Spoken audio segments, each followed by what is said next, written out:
Tambaram, the gateway to Chennai, is booming. From IT hubs in Perungalattur to the residential corridors of Selayur and Sembakam, urban expansion is at an all-time high. But for residents, this growth is a facade. Beneath the surface, the infrastructure is crumbling. Stretches from Guduvanjeri to Pallavaram witness daily gridlocks. Residents of Perungalattur point to a flyover stalled since 2020 and a desperate need for footover bridges. பெருங்கலத்தூருக்கு வந்து பிற்கங்கரணையும் அந்த பெருங்கலத்தூரை இணைக்கின்ற GST சாலையில் 2020 ஆரம்பிச்சு இன்னமும் அந்த சதானந்தபுரம் ஆலப்பாக்கத்துக்கு உண்டான அந்த wing அந்த சாலை அந்த மேம்பாலம்லாம் மக்கள் பயன்பாட்டுக்கு வரல. பெருங்கலத்தூருக்கு பார்த்தீங்கன்னா அந்த நடைபாதை இப்போ உதாரணத்துக்கு தாம்பரம் வண்டலூர்லாம் வந்துடுச்சு, நடை மேம்பாலம் இல்லை, சப்வே வந்துட்டு அமைச்சு கொடுக்கணுன்றது எங்களுடைய கோரிக்கை. ஸோ இதே போன்ற பல்லாவரத்திலிருந்து குடவாஞ்சேரி வரைக்கும் ரொம்ப கடுமையான ஒரு டிராஃபிக் பிரச்சனை. கடந்த முறையே வந்து சட்டமன்ற உறுப்பினர் வந்துட்டு அந்த போக்குவரத்து நெரிசலை சரி பண்றேன்னு உத்தரவாதம் கொடுத்திருந்தாங்க, அதெல்லாம் சரி செய்யப்படல. In the heart of the city, Shanmugam Road remains a bottleneck, with new walls blocking access to GST Road, forcing motorists into long, winding detours. தாம்பரத்தில் முக்கியமாக நெரிசலா இருக்கக்கூடிய பகுதி சண்முகம் ரோடு, அந்த பஜார்லாம் இருக்கக்கூடிய அந்த Shanmugam road.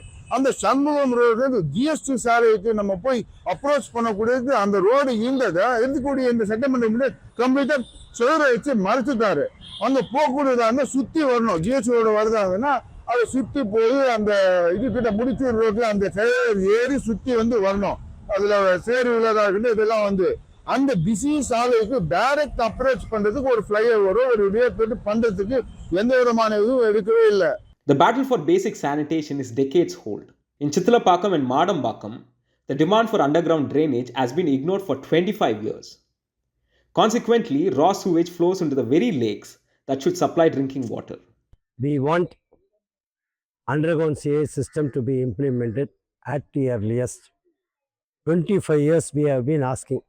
The entire lake in Chittalapakam, Tambaram area, Perungalattur, Pirkanganai, Madambakam, all water has been polluted. Lake water polluted, surface water polluted, groundwater polluted.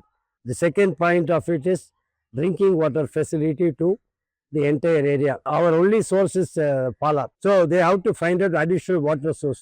There is no storage space. There is no overhead tank facilities where you can store the water. To quote an example, Chittalapakam, we are getting 10 to 12 lakh liters of water.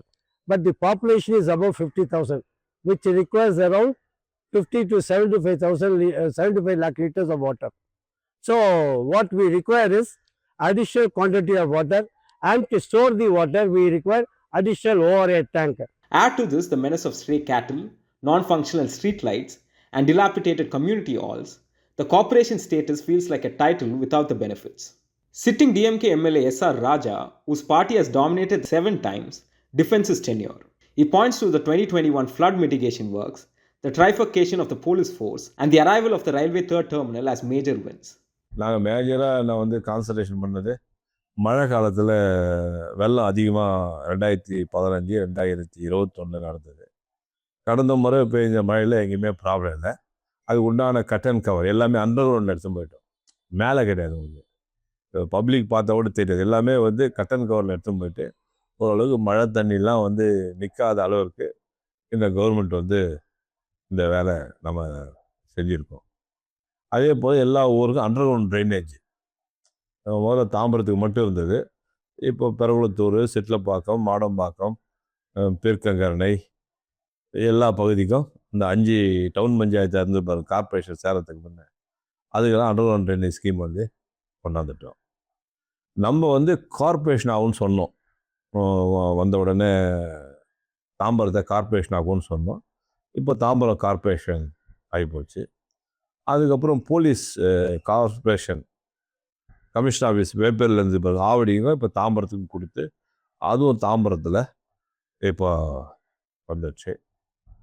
இப்போ பார்த்தீங்கன்னா third terminal, railway third terminal நான் ரொம்ப நாள் processing MP TR பால் அவர் வந்து standing கமிட்டிலேருந்து processing பண்ணி இப்போ தாம்பரத்துக்கு third terminal கொண்டாந்துட்டோம். Public வந்து ரொம்ப அதை வந்து வரவேற்பு இருக்குது. காரணம் தேஜா எக்ஸ்பிரஸாக இருந்தாலும் சரி, வந்தே பாரத் இருந்தாலும் சரி, தேஜா எக்ஸ்பிரஸ்லாம் நிற்கவே நிற்காது. இப்போ நம்ம இனிஷியேட் பண்ணி தான் ஃபைட் பண்ணி தான் MP 2024 ஜெயிச்சதுக்கப்புறம் தான் இப்போ தேஜா எக்ஸ்பிரஸ் அங்கே நின்று போகக்கூடிய அளவுக்கு வந்தே பாரத் எந்த ட்ரெயினாக தாம்பரத்துலேருந்து இப்போ 3 ரயில்வே ஸ்டேஷனில் சென்ட்ரல் எக்மோரை விட அதிக பாப்புலேஷன் ஃப்ளோட்டிங் பாப்புலேஷன் அதிகமாக இருக்கிறது சென்ட்ரல்னு அவங்க ஸ்ட்ராட்டஜிலேயே சொல்லியிருக்காங்க. அதுபோல் தோழியர் விடுதி கவர்மெண்ட் ஸ்கீம் கொண்டாந்தாங்க. அது அசம்பிளியில் பேசணும். 450 பேர் படுக்கையை கொண்ட மிகப்பெரிய தோழியர் விடுதி ஏர் கண்டிஷன் வசதியோட இப்போது வந்துருக்குது. For the voters of Tambaram, the upcoming choice is simple. Do they trust the promise of future projects, or will the 25-year wait for basic drainage finally boil over?